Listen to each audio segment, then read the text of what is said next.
La Savoie, 425 412 habitants vivent sur un territoire aussi riche que fragile.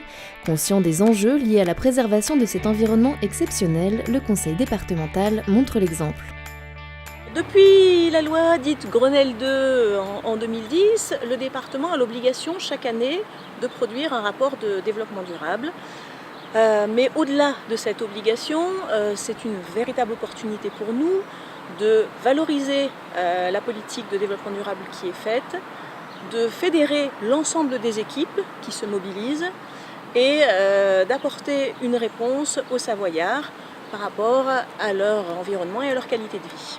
Le conseil départemental a donc produit cette année son 5e rapport sur la situation en matière de développement durable qui met en lumière 18 actions phares. Parmi elles, l'optimisation des déplacements professionnels ou comment remplacer l'usage de la voiture au cours des journées de travail des 2623 agents du département.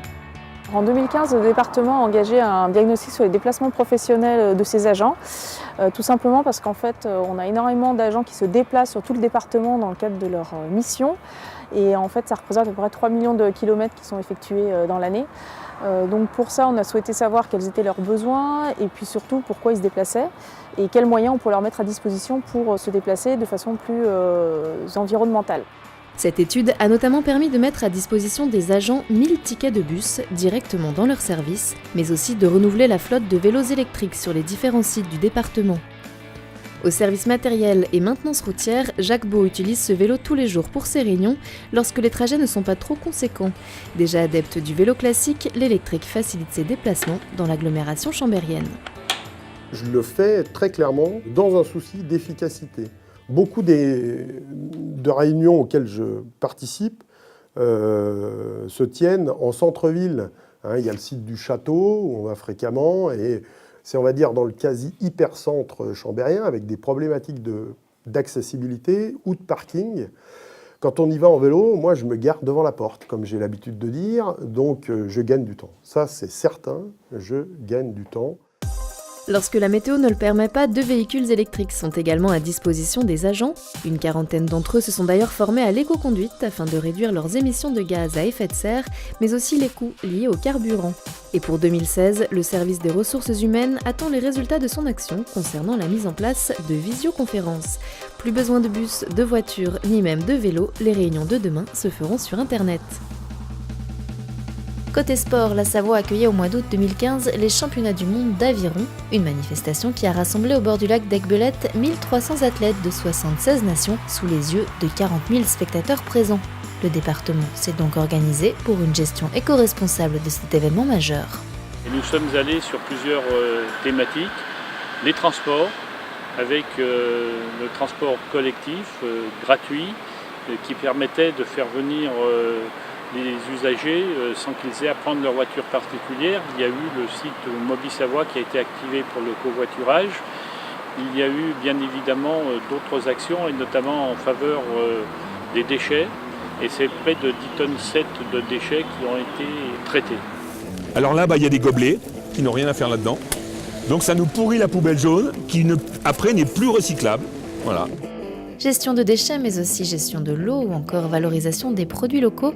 Événements sportifs et durables donc, les championnats du monde d'aviron ont mis un joli coup de projecteur sur l'avant-pays savoyard. Développement durable signifie aussi développement humain. La Savoie est un département plutôt privilégié dans le domaine de l'emploi. La collectivité est aussi consciente des efforts restant à fournir sur le plan de la parité homme-femme.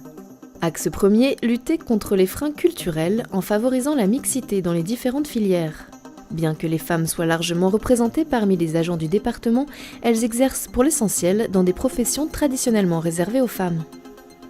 Et lorsqu'on regarde de manière un peu plus attentive la composition des catégories professionnelles, on s'aperçoit que les femmes sont très nombreuses en catégorie A, donc en catégorie supérieure, catégorie cadre, puisqu'elles atteignent 69%. Mais c'est lié essentiellement à la forte présence de la filière médico-sociale.